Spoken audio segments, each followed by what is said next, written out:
make a stellar social media campaign, first you have to cut through the noise. Second, you have to get them to engage. Third, you have to align yourself with an authority figure. And fourth, you have to figure out what you really need and want.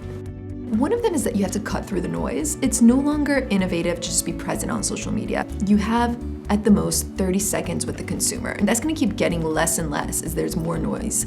So how do you cut through that?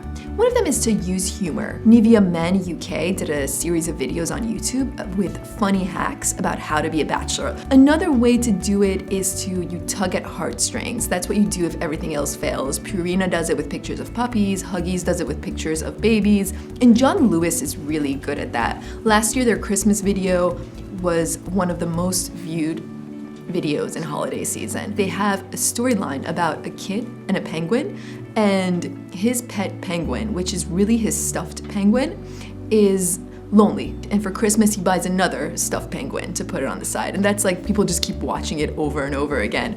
And another way to do it is educational material. Sax did a series of Sax and 6 Vines on Twitter, and it's in 6 seconds, it gives you beauty tips. You cut through the noise. Now you need to get them to engage. So how do you do that? Why do you want to do that? You want to do that because 47% of people still buy products their friends buy.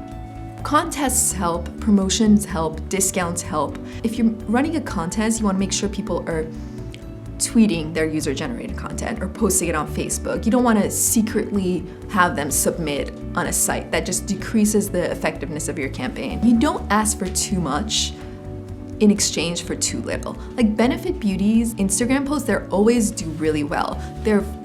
For their Realsies campaign, it was a promotion for their mascara, asked people to take a selfie that shows their lashes prominently.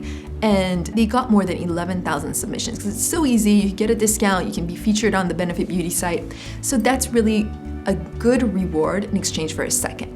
On the opposite end of the spectrum, you have Zadig and Voltaire, the French brand, and they had a few posters kind of hidden, not in obvious places, put out through New York City. And you had to take a picture of yourself in front of one of those posters so you could go to their store and win a t-shirt. And they had about 11 submissions. You need to align yourself with authority figures. Because you're a brand, people are, in general, they're skeptical of your message. An authority figure can give you credibility. For example, Pantene's Shine Strong campaign would have never been what it was without Sheryl Sandberg's endorsement. And so how do you go about finding an authority figure? The first rebuttal to that is we don't have the budget. And you don't need to enlist the Kardashians. We're living in this age of digital micro communities. There are YouTube stars you've never heard of who have a following. There's Twitter stars, and these people are now having agencies that work with them and represent them. So those are some people you can make ambassadors to your brand.